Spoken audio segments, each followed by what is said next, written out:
"Ma'am, you're not authorized to board this aircraft." The words landed flat against the heat of the tarmac, but everything else went still, like the air itself had paused to listen.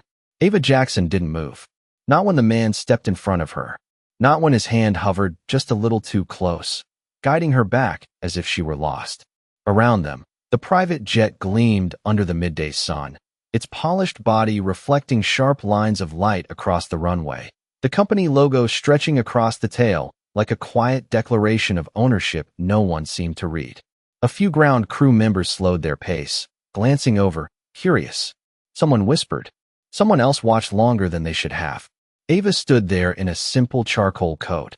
No jewelry, no entourage, nothing that screamed authority, nothing that demanded attention, and yet something about her stillness made the moment feel heavier than it should have been. "I'm on the manifest," she said, her voice calm, steady, almost soft against the low hum of the engines idling in the distance. The man didn't check, didn't even glance at the tablet in his hand. His jaw tightened slightly, practiced confidence settling in. "No, you're not," he replied, already turning his shoulder as if the conversation was finished before it had even begun. A faint breeze moved across the runway, lifting the edge of Ava's coat, brushing against her skin like a memory she didn't ask for. 10 years ago, she had stood on this same concrete in worn-out sneakers, pushing a mop across oil-streaked floors while jets roared overhead, invisible to everyone who passed by. Back then, no one had asked her name either. Back then, she had learned how easy it was to be unseen. A phone lifted somewhere behind the crew, the subtle shift in posture unmistakable. Recording, watching, waiting. Ava's eyes moved, not to the man blocking her, but to the aircraft itself, to the clean lettering just beneath the cockpit window, her company's name catching sunlight in sharp silver strokes. She let the silence stretch just a second longer than expected, just long enough for discomfort to bloom. "Did you check ownership?" she asked quietly, her gaze steady now, "or just my skin?" A small laugh slipped from someone behind him, quick and uncertain, like they weren't sure if they should have found that funny. The man's expression hardened, irritation flickering through the cracks of his control. "Ma'am, I'm going to have to ask you to step back."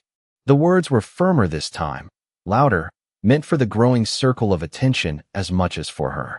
Ava didn't argue, didn't raise her voice. Her hand slipped into her coat pocket, fingers brushing against the cool glass of her phone.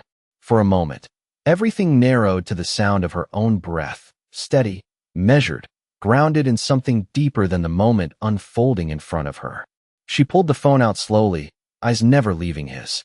No rush, no hesitation, just one precise movement.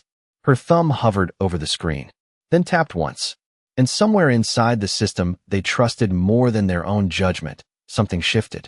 The screen in Ava's hand dimmed for half a second, then steadied, her reflection faint against the glass as if she were looking at two versions of herself at once.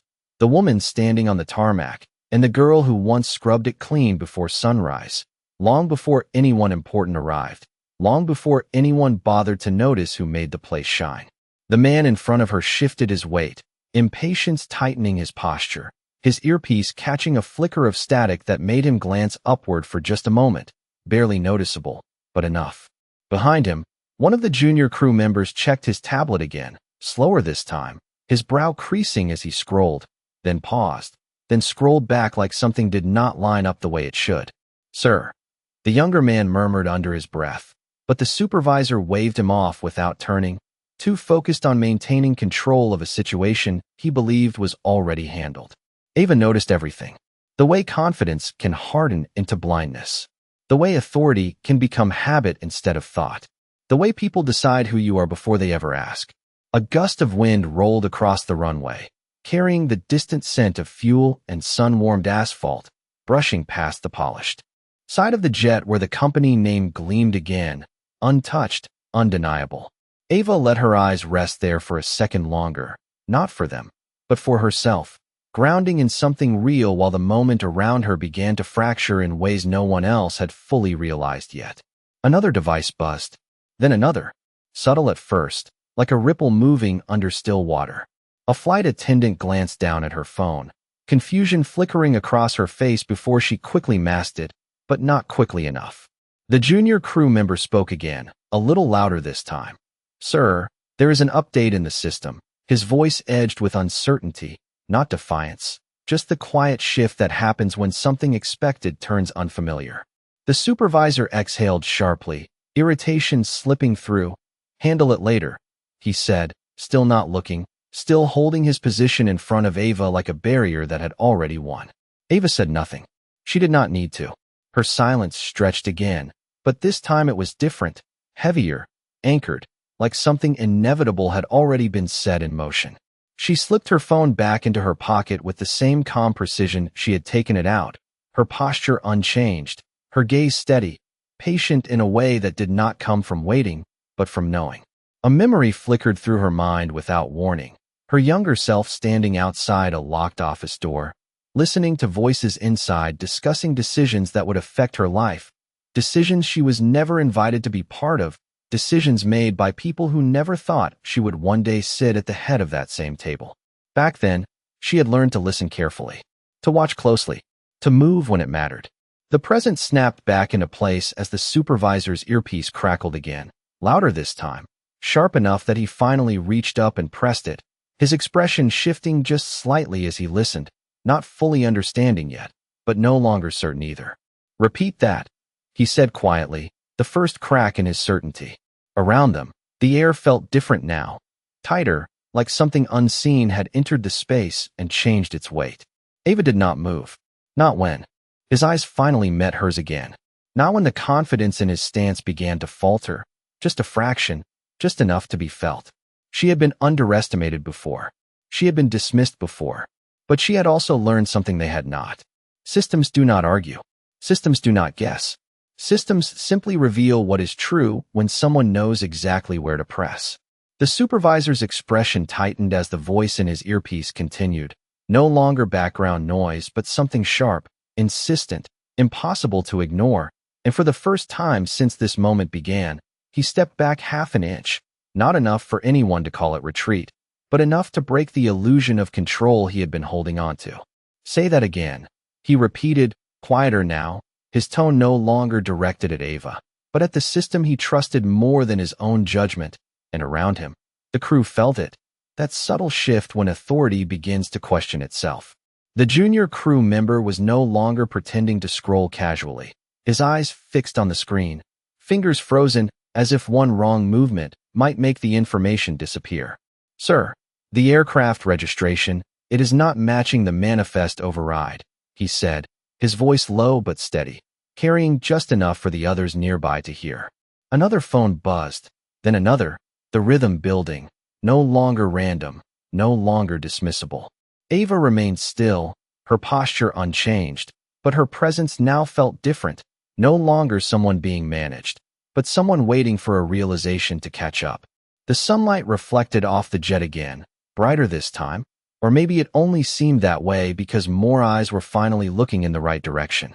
The supervisor's jaw flexed as he pulled his tablet closer, finally checking, finally reading instead of assuming.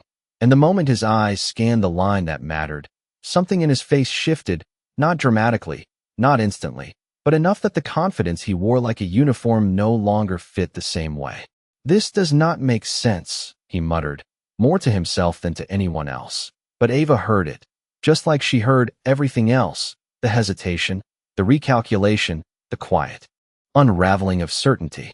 A memory passed through her mind again, uninvited but clear, a night shift years ago when a supervisor had told her she was in the wrong place, that she did not belong in the administrative hallway, that people like her did not need to understand what happened behind those doors, and she had stepped back then, not because he was right, but because she had not yet built the power to prove he was wrong.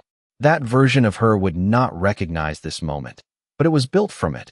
Every dismissal, every assumption, every quiet decision to keep going when it would have been easier to disappear. The present pressed in again as the supervisor looked up, really looked at her this time, not as a problem, not as an interruption, but as something he could no longer define so easily. "Who are you?" he asked, the question finally arriving too late, stripped of authority, carrying something closer to uncertainty than command. Ava did not answer immediately. She let the silence settle, not out of hesitation, but out of control, the kind that does not need to prove itself quickly. Behind him, the junior crew member took a small step back, his earlier certainty gone, replaced with the awareness that something bigger than procedure was unfolding in front of them. The system chimed again, louder this time, a notification that did not belong to any one device, but to all of them, synchronized, undeniable. The supervisor's tablet refreshed on its own, the screen flickering for a brief second before stabilizing, and when it did, the hierarchy he had relied on no longer looked the same. Ava's name was there now, not buried, not hidden, but at the top, clear, official, impossible to dismiss. The supervisor's grip tightened slightly around the tablet, not out of anger, but out of realization, the kind that arrives all at once and leaves no room to pretend it did not happen. Ava finally spoke, her voice calm, steady, untouched by the tension surrounding her. "You did not check," she said, not accusing, not emotional, just stating what was already obvious, and in that moment, the entire dynamic shifted, not because she raised her voice, not because she demanded respect, but because the truth had surfaced in a way no one could ignore. The crew stood in silence now, not frozen, but recalibrating, watching as the person they had dismissed became the center of something they no longer controlled, and for the first time since she stepped onto the tarmac, Ava was no longer being questioned. She was being understood, and it was happening too late to undo what had already been set in motion. The words settled into the space like a weight no one could shift back into place, and for a brief moment, no one spoke, not because they did not have something to say, but because they were all recalculating what had just happened and what it meant for them standing there under the open sky. The supervisor lowered the tablet slowly, his fingers no longer steady in the same controlled way as before, his mind catching up to a reality that had already moved past him. The name on the screen did not change. The authority behind it did not flicker. It remained, fixed and undeniable, and that was what made it impossible to ignore. Around him, the crew members began to shift their posture, subtle but visible, shoulders no longer squared in quiet agreement, eyes moving not just toward Ava, but toward each other, searching for confirmation, for someone to say this was a mistake, but no one did. The system had already spoken. Ava watched them without urgency, her expression calm, almost distant, as if she had seen this moment play out in different forms many times before, the moment when perception breaks and truth steps forward without asking permission. The sunlight stretched across the runway, reflecting off polished metal and glass, making everything appear sharper, more defined, as if the world itself had decided to remove any softness from the scene. The supervisor finally cleared his throat, a small sound that carried more weight than it should have. "Ms. Jackson," he began, the name feeling unfamiliar in his mouth, like a word he should have known earlier but had not bothered to learn. He paused, searching for the next sentence, but the structure he usually relied on was gone, replaced by uncertainty that he could not mask with tone or posture. Ava tilted her head slightly, not in challenge, not in expectation, just acknowledging that he had finally reached the point where he understood who he was speaking to. "You said I was not on the list," she replied, her voice even, measured, not raised, not sharp, just clear enough that no one could pretend they did not hear it. The statement did not accuse. It did not need to. It simply placed the truth back into the space where it had been ignored. The supervisor exhaled, slower this time, his earlier confidence replaced with something quieter, something closer to awareness. "There must have been an error," he said, but even as the words left his mouth, they sounded incomplete, like a solution that did not fully match the problem. Ava's gaze did not shift. "There was," she said, and let the silence hold for half a second longer than expected before continuing, "but not in the system." The sentence landed differently than anything before it, not because of volume, but because of precision, and the crew felt it, the distinction between a technical mistake and a human one. Behind them, the jet door remained open, the steps waiting, unchanged, as if none of this had happened, as if the aircraft itself had always known who it belonged to. A faint vibration moved through the devices again, a final confirmation rippling across screens, locking the information in place, leaving no room for reinterpretation. The junior crew member lowered his tablet, no longer needing to check, his expression now fully aware of the shift that had taken place. The supervisor straightened slightly, not returning to his previous stance, but trying to regain some form of composure, something to hold on to in a moment that had already moved beyond his control. "We apologize for the inconvenience," he said, the words formal, practiced, but lacking the weight needed to match what had just occurred. Ava did not respond immediately. She let the apology sit in the air, unchallenged but also unaccepted, as if measuring whether it carried any understanding behind it or if it was simply another routine response. The wind moved again, softer this time, brushing across the runway and lifting the edge of her coat just slightly, a quiet reminder of how small movements can still be felt when everything else stands still. She finally stepped forward, not abruptly, not forcefully, just one controlled step that shifted her position from being held back to moving on her own terms. No one stopped her. No one spoke. The path that had been blocked moments ago was now open, not because permission had been granted, but because it had never been theirs to deny in the first place. And as Ava moved past them, the silence that followed was no longer uncertain. It was heavy with realization, the kind that does not fade quickly, the kind that stays long after the moment itself has passed. The soft echo of her footsteps against the metal stairs carried farther than expected, each step measured, unhurried, as if time itself had adjusted to her pace instead of the other way around. Ava did not look back immediately. She did not need to. The shift behind her was already complete, not in movement, but in understanding, and she could feel it without turning, the weight of eyes no longer dismissive, but searching, uncertain, and quietly unsettled. The interior of the jet greeted her with cool, controlled air, a contrast to the sun-soaked runway, the scent of leather and polished wood grounding the space in a kind of quiet authority that did not need to be announced. She paused just inside the doorway, letting her hand rest briefly against the smooth frame, not as hesitation, but as acknowledgement, a moment that belonged only to her. 10 years ago, she had watched planes like this from behind glass, calculating how far away they were, not just in miles, but in access, in permission, in the invisible lines that determined who stepped aboard and who stayed behind. Now she stood inside one, not by chance, not by invitation, but by ownership that had been earned in ways no one on that tarmac had taken the time to imagine. Behind her, the silence stretched until it broke, not with noise, but with the careful sound of someone stepping forward who no longer knew where to stand. "Ms. Jackson." The supervisor's voice followed, quieter now, stripped of its earlier certainty, carrying something closer to recognition than authority. Ava turned her head slightly, just enough to acknowledge him without fully facing him, her posture still composed, still grounded in the same calm that had carried her through the entire moment.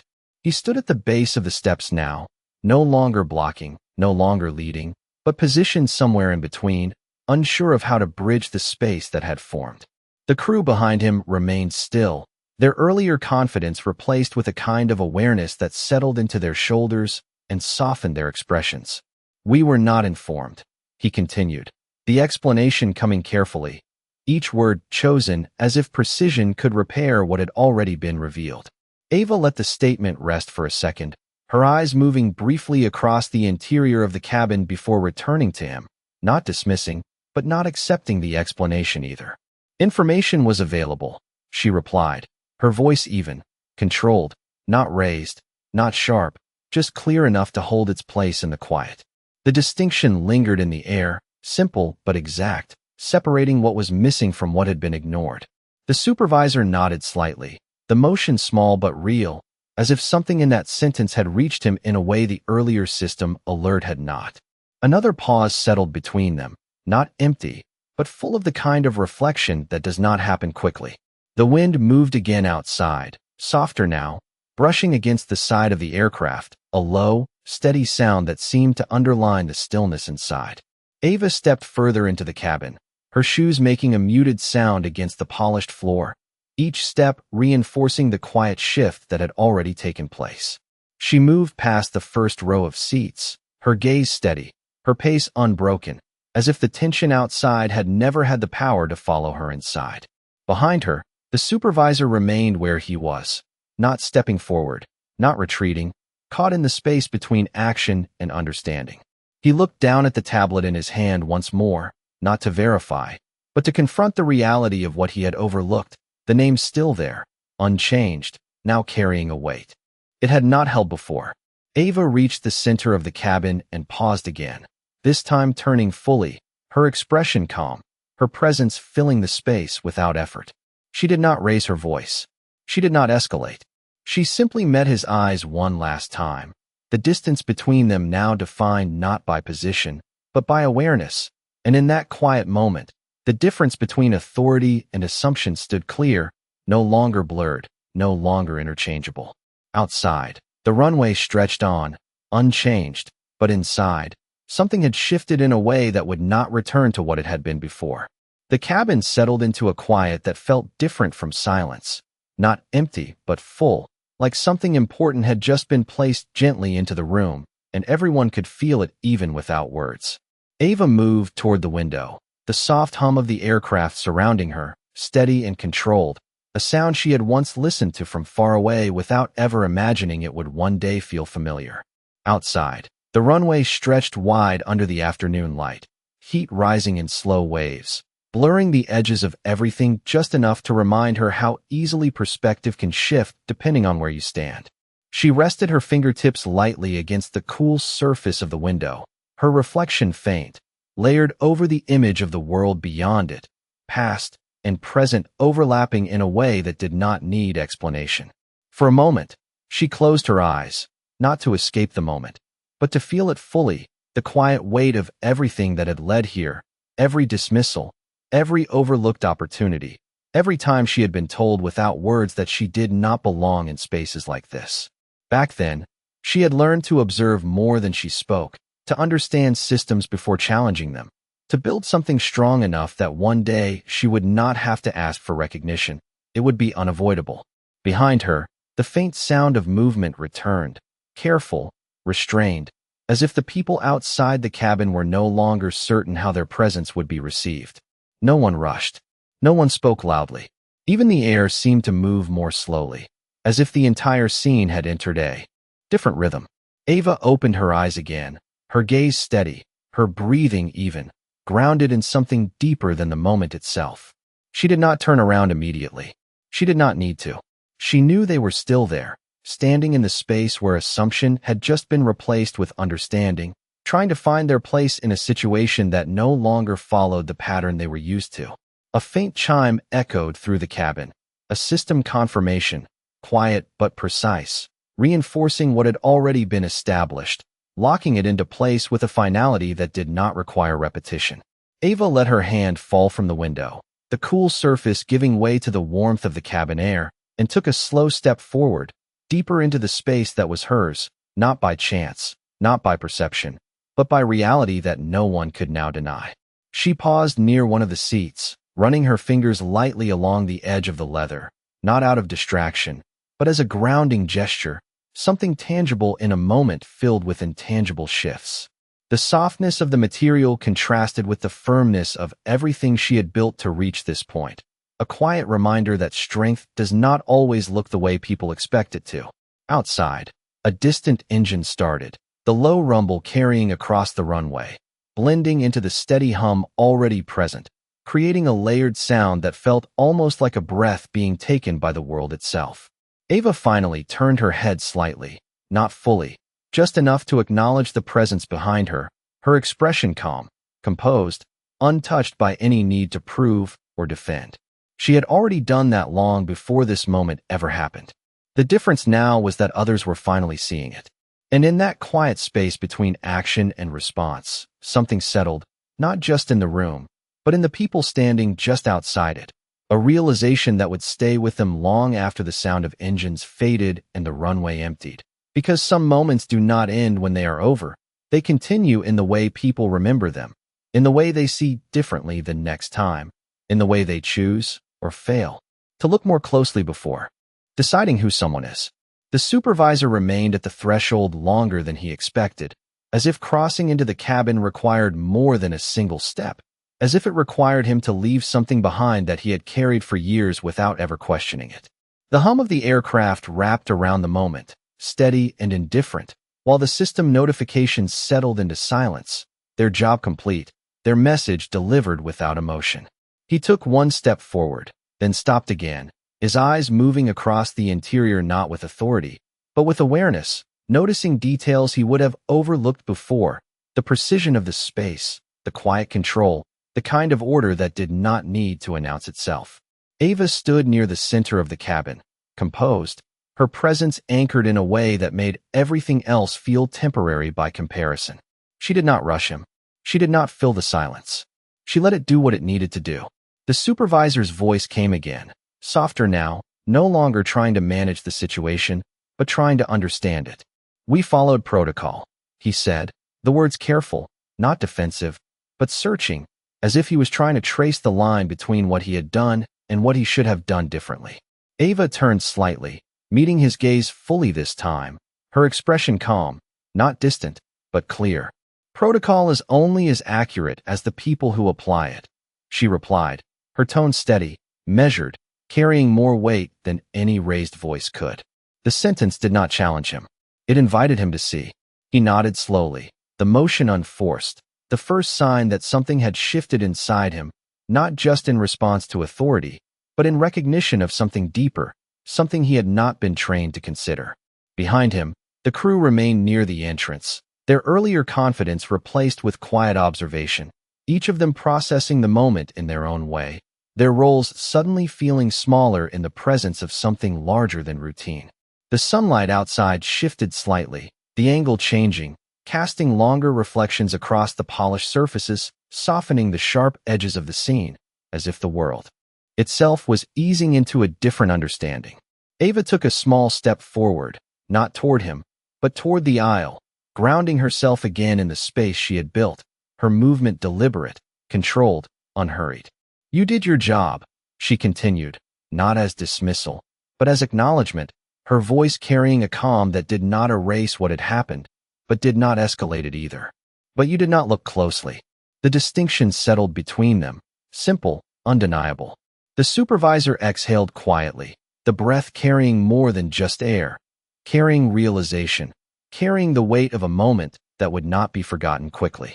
He glanced back briefly at his team, then returned his attention to her, his posture no longer rigid, but open in a way that suggested he was no longer trying to control the outcome. "What happens now?" he asked, the question no longer about procedure, but about consequence, about understanding where this moment would lead. Ava held his gaze for a second, then another, allowing the question to exist without rushing to answer it, because the answer was not just about action, it was about meaning. The cabin remained quiet, the hum of the engine steady, the world outside continuing without pause, while inside, time seemed to stretch just enough to make the next moment matter. Ava finally spoke, her voice even, grounded, carrying no anger, no urgency, just clarity. "Now," she said, "we make sure this does not happen again." The words were simple, but they carried something more than instruction, something closer to responsibility, shared, unavoidable. The supervisor nodded again, slower this time, not because he was being told what to do, but because he understood why it mattered. And in that quiet exchange, the moment completed its turn, not with force, not with punishment, but with awareness that would stay long after the engines lifted the aircraft into the sky. The question lingered in the air even after it had been answered, not because it lacked clarity, but because it carried weight beyond a simple response. And for a moment, no one moved, as if they all understood that whatever came next would not just define the end of this situation, but the beginning of something they had not fully considered before. Ava shifted her gaze slightly, not away from the supervisor, but through him, as if she were looking past the moment into something larger, something that extended beyond this aircraft, beyond this runway, into every decision that would follow after today. The cabin lights adjusted subtly, a soft glow settling across the interior, balancing the natural light that filtered in from the windows, creating a calm that felt intentional, controlled, like the environment itself was aligned with her presence. She took another step forward, deeper into the aisle, her posture steady, her pace unbroken, and with that movement, the distance between her and the crew became more than physical. It became defined by understanding, by awareness that could not be undone.